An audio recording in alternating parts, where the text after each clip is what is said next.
Welcome to Spooky Saturday.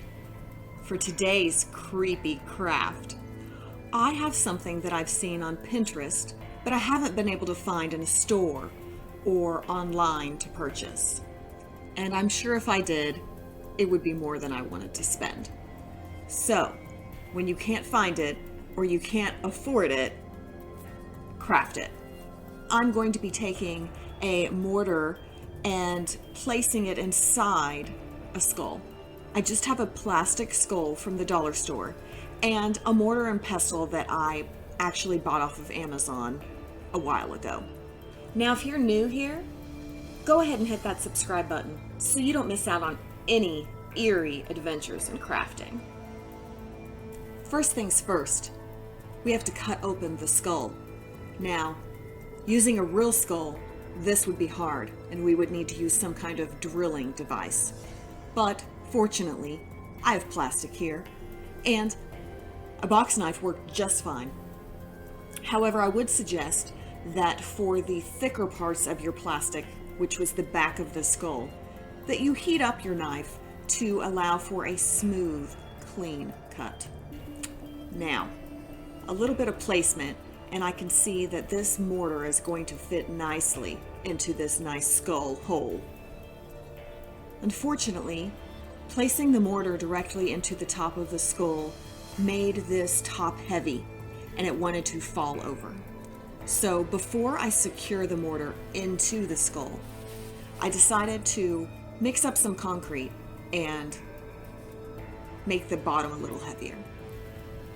But there's a hole in the chin of the skull. So I just tape up the hole securely so that no concrete can leak out.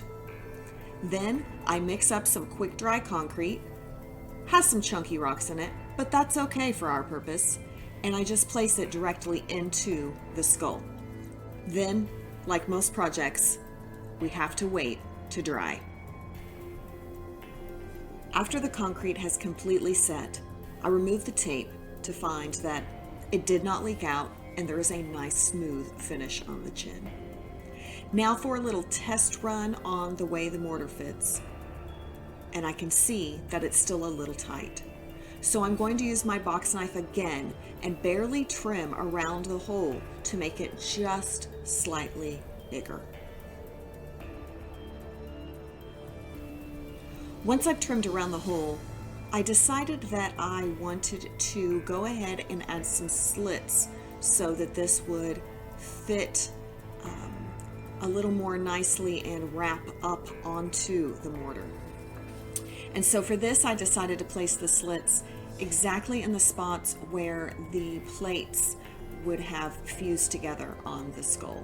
And so I find the nice little crooked indentions in this skull piece and just barely cut into them so that it will fold around the mortar. Next, it's time to glue.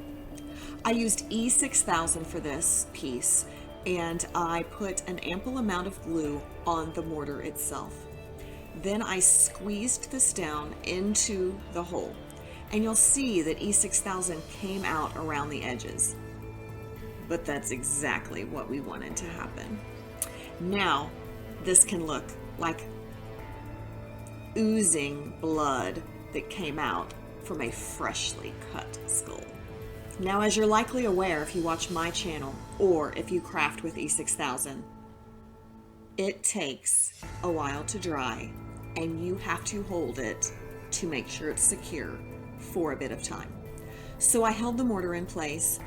Ultimately, I placed some small hand weights into the mortar that fit just well enough and just heavy enough to keep it pressed down, but not sliding all the way into the skull. And I let it dry overnight. Next, it's time to paint.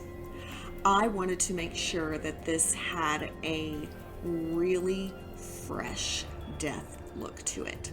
So I decided to make it look as though the skull had not been completely cleaned and had been stained with the blood that was left on it to dry. But first, this black isn't quite black enough, so I wanted to make sure that the eye sockets popped very well.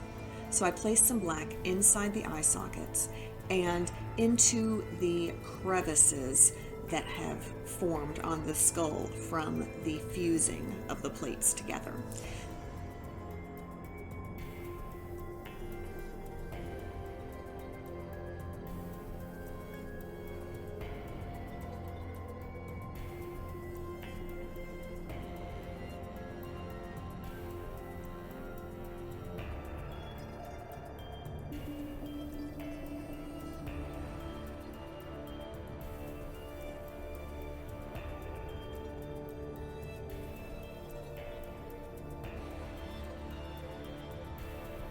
This will really make those cracks pop once the red is on.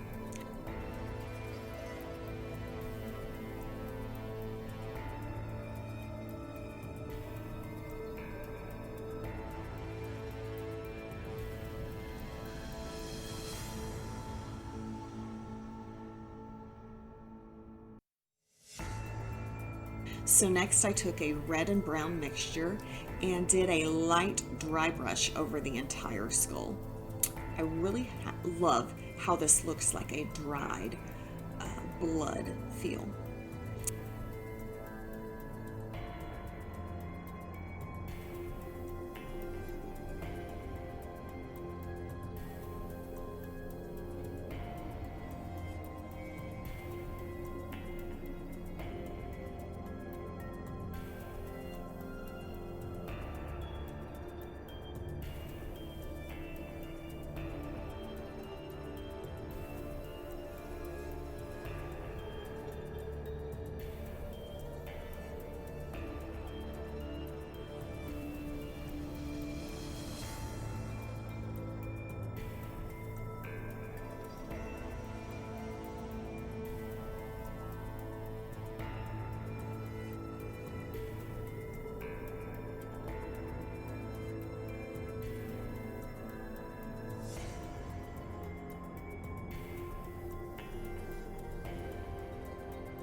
Next, I wanted to make sure that around where the mortar is inserted into the skull looked more bloody than the rest of the skull. So I painted on a thicker, not dry brush, but actual paint onto the area where the mortar meets the skull.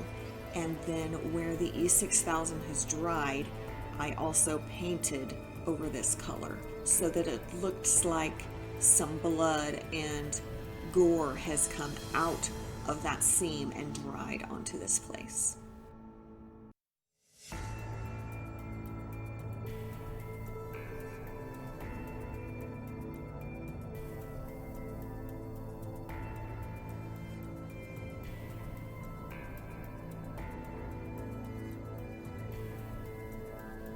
Then I wanted to make sure that the teeth looked more white than the rest, but I didn't want them to be a bright white. So I took a little bit of white pearl paint and mixed a little bit of the lightest brown that I have with this. And that gave just kind of a dingy white color. And then I just barely dry brushed over the teeth so that they had a little bit lighter color than the rest of the skull. And now it's time to seal it. So let's go outside and Mod Podge this entire project. I have this can of spray Mod Podge, so I've just placed the skull upside down and I'm going to spray the bottom of it first. Now that this is finished, I'm going to let this completely dry before I flip it over to spray the top of the skull.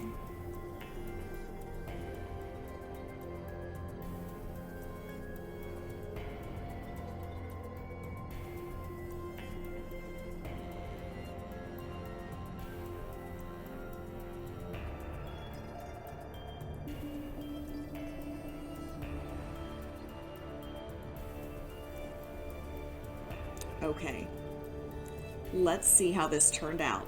I'm going to remove the tape and we're going to see how our glorious skull mortar pestle has turned out. I absolutely love this. And now I can use this for all kinds of creepy witchy projects.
If you've enjoyed this spooky Saturday, I hope you share it with your friends.